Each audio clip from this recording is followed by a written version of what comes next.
योगी जी ने कहा था कि शिमला बना देंगे अगर इस तरह की घटना की है ये लोग, और वाकई में पत्थरबाजी की और शिमला बना दिए। प्रयागराज में शिमला बना ये मृगशिरा जो नक्षत्र जो तप रहा है उसमें हम लोग शिमले का आनंद ले रहे हैं। योगी जी ने स्पष्ट कहा था कि जो कायदे से रहोगे तो फायदे में रहोगे, और कायदे से नहीं रहोगे तो फिर तुम जिस भाषा में समझते हो उस भाषा में हम समझाना जानते हैं, हमको हर भाषा आती है। इस टाइम गवर्नमेंट है मोदी जी और योगी जी की, उनके हाथ में कंट्रोल है रूल और रेगुलेशन का।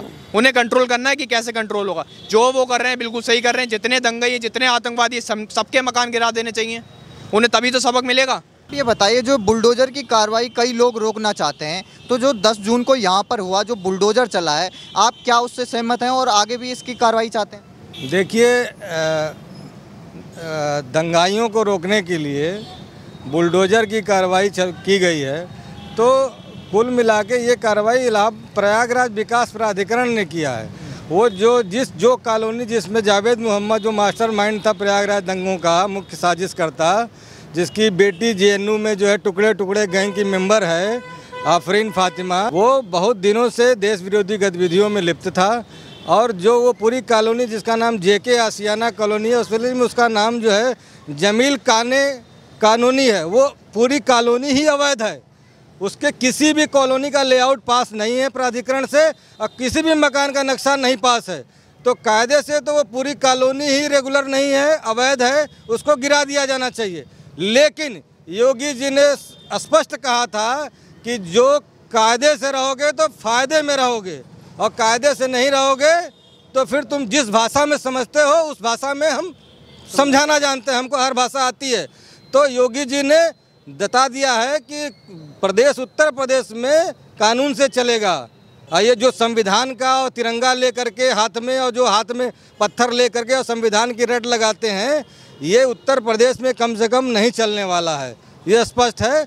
हम लोग इस जो कार्रवाई हुई है, कोई आम मुसलमान बता दे कि पूरे योगी जी के पिछले कार्यकाल में, इस कार्यकाल से किसी आम मुसलमान को परेशान किया गया हो, जो इस भारत से प्यार करता है, जो अपना काम धंधा करता है, अपने बच्चों की पढ़ाई लिखाई, अपने रोजी रोजगार के लिए वो काम कर रहा है, किसी एक को परेशान किया गया कोई आग बता दे। बाकी तो विक्टिम कार्ड खेलने के लिए लाल रंग पोत करके भी लोग वीडियो बनवा रहे हैं विक्टिम कार्ड खेलने के लिए।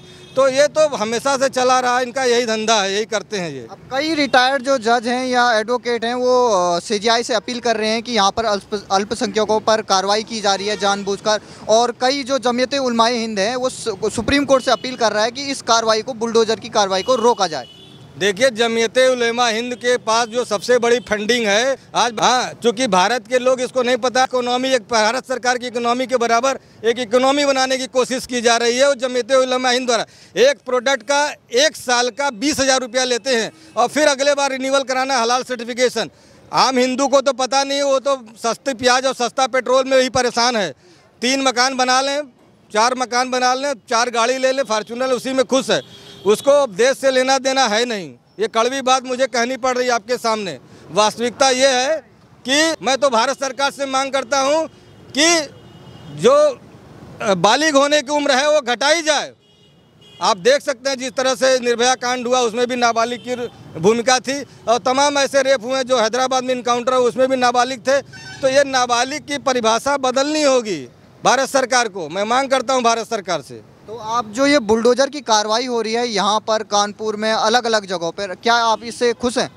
बिल्कुल खुश है। आम जनमानस से आप सर्वे करा लीजिए, आप भी तो टीवी चैनल चला रहे हैं, आप देख सकते हैं। आम जनमानस से पूछ लीजिए, सभी कुछ जो काम करने वाला आम मुसलमान भी इससे खुश है। दहशत का माहौल था, ऐसे लोग पैदा करते हैं अपने ही मोहल्ले में।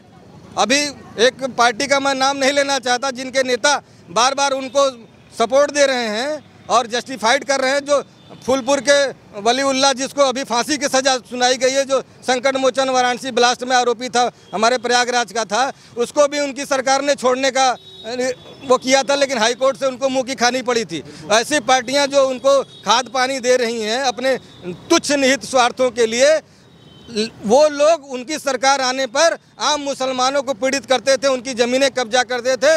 आम मुसलमान बिल्कुल खुश है कि ऐसे दंगाई, आतताई और माफियाओं के खिलाफ कार्रवाई हो रही है।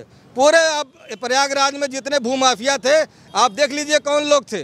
के खिलाफ कार्रवाई है। आम मुसलमानों की भी ज़मीन उन्होंने कब्जा किया था, आम मुसलमानों के मकान औने पौने दाम पर उन्होंने खरीद लिया था। जो नहीं देता था उसके साथ क्या होता था, आप जाके अंदर की बात पता तो करिए। ये बताइए, जो फैक्ट चेकर हैं जुबैर अहमद, जो मोहम्मद जुबैर हैं, इनकी जो याचिका थी वो हाई कोर्ट से खारिज हो गई है। अब इनका सामने आ रहा है कि ये हिंदू देवी देवताओं के खिलाफ भी अपमानजनक बातें करते थे। आपका क्या कहना है? देखिए, वो जो FIR हुई है 295 और 67 IT एक्ट में हुई है, उसमें वैसे भी गिरफ्तारी नहीं है, लेकिन वो गए थे गिरफ्तारी से एंटीसिपेटरी बेल के लिए गए थे, वो लखनऊ बेंच ने जो है खारिज कर दिया है। लेकिन उसके बावजूद पुलिस का रवैया जो है, जानते हैं सेलिब्रिटी के हिसाब से पुलिस काम करती है।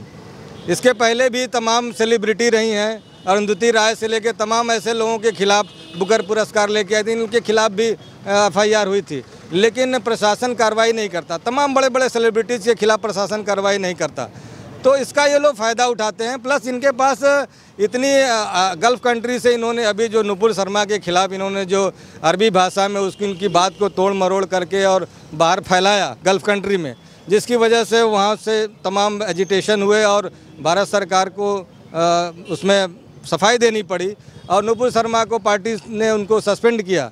तो जुबैर अहमद के हम मांग करते हैं कि जुबैर अहमद जैसे लोगों के जो फैक्ट चेकर हैं, ये फैक्ट चेकर नहीं हैं, ये बेसिकली फॉल्स न्यूज़ फैलाने वाले लोग हैं।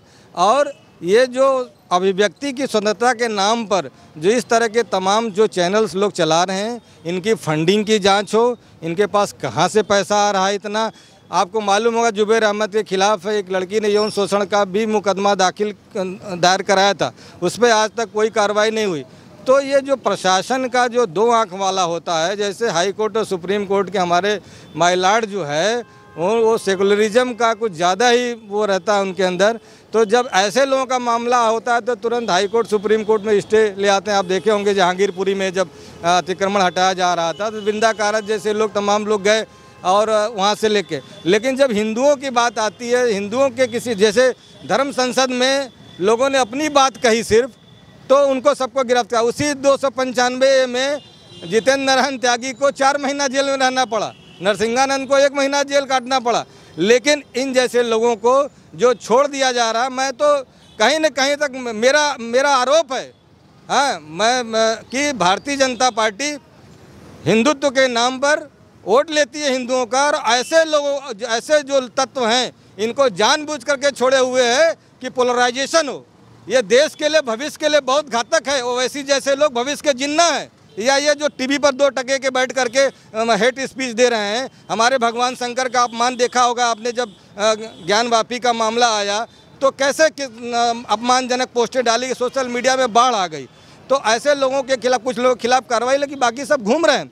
तो ऐसे लोगों के खिलाफ कार्रवाई होना चाहिए। और भारतीय जनता पार्टी के शीर्ष नेतृत्व में मेरा सवाल है कि ऐसे लोगों के खिलाफ आप कार्रवाई नहीं कर रहे हैं, जानबूझ करके आप एक पक्ष को छूट दे रहे हैं, वो हेट स्पीच दे रहे हैं लगातार, वो हिंदुओं के देवी देवताओं का अपमान कर रहे हैं, वो हमेशा हमारे प्रतीकों का, हमारे धर्माचार्यों का अपमान कर रहे हैं। आपने सुना होगा कैसे ओवैसी ने भगवान राम और सीता का वो किया था कि कहाँ से लेके आई थी राम को, कहाँ से पास, किसका बेटा। तो इस तरह की बात, तो क्या हमारे उस गुरु का अपमान नहीं हुआ? तुम सामने वाले का जब सम्मान करोगे तभी तुम्हारा सम्मान होगा। तो मेरा कहना भारतीय जनता पार्टी के नेताओं से और सरकारों से कि ऐसे लोगों का भारत सरकार का गृह मंत्रालय स्पेशल टास्क फोर्स बनाए। 130 करोड़ लोग केवल मोबाइल पर बैठ करके एक दूसरे को गाली गुप्ता कर रहे हैं। ये इससे भारत विकसित होगा, इससे होगा हम कंप्लीट करेंगे, विकसित देश बनेंगे। हम कभी नहीं बना पाएंगे। हम हाइपरसोनिक मिसाइल नहीं बना रहे हैं, हम जो है बैठ करके एक दूसरे को गाली दे रहे हैं केवल। तो ये बंद होना चाहिए। और भारतीय जनता पार्टी को दूसरे पक्ष को सिर्फ हिंदुओं को उद्वेलित करने के, वोट लेने के लिए ये कार्रवाई मत करे कि एक पक्षी कार्रवाई करे, हिंदू उद्वेलित हो तो हमको वोट देता रहे। ये बहुत दिन तक खेल नहीं चलने वाला है, ये बहुत दिन तक खेल नहीं चलने वाला है। आप ये क्या कहेंगे, जो 10 तारीख को पथराव हुआ, अब उन पर कार्रवाई हो रही है और कुछ लोग इस कार्रवाई से काफ़ी नाखुश हैं और वो सुप्रीम कोर्ट तक इसको रोकने के लिए जा रहे हैं, बुलडोजर को? देखिए, किसी भी समाज में जो अराजक तत्व हैं, कोई समाज अराजक तत्वों को इजाज़त नहीं देता है कि कोई भी पत्थरबाजी करे समाज में खड़े होकर के, कोई भी कुछ भी गलत काम करे। ये पीठ पीछे कुछ लोग हैं, कुछ संगठन हैं ऐसे कि जो इन बच्चों को आगे ला करके अपनी रोटियां सेक रहे हैं। उस पर कार्रवाई जो जिन लोगों के खिलाफ हो रही है चिन्हित होकर के, अब उसमें कोर्ट खुद ही संज्ञान लेकर के हाई कोर्ट ने उस मामले को खारिज कर दिया है। सुप्रीम कोर्ट भी सुनेगा।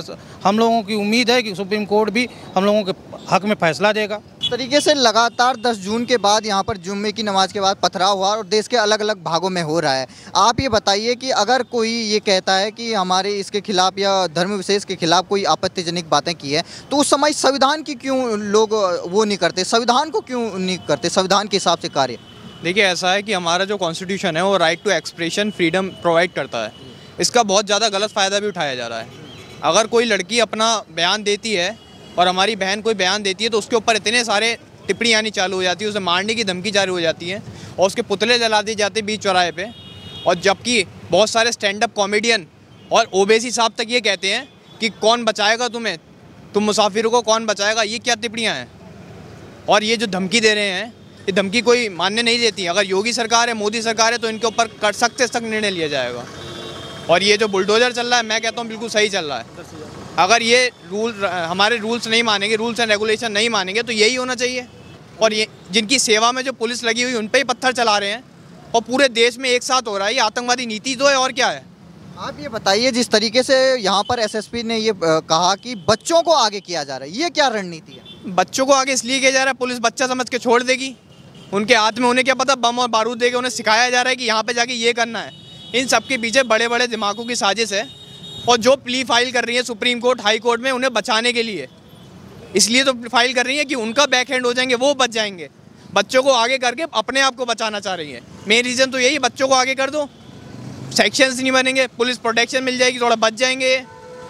बड़ा होगा तो थोड़ा स्ट्रिक्ट लॉ लगेंगे उस पर।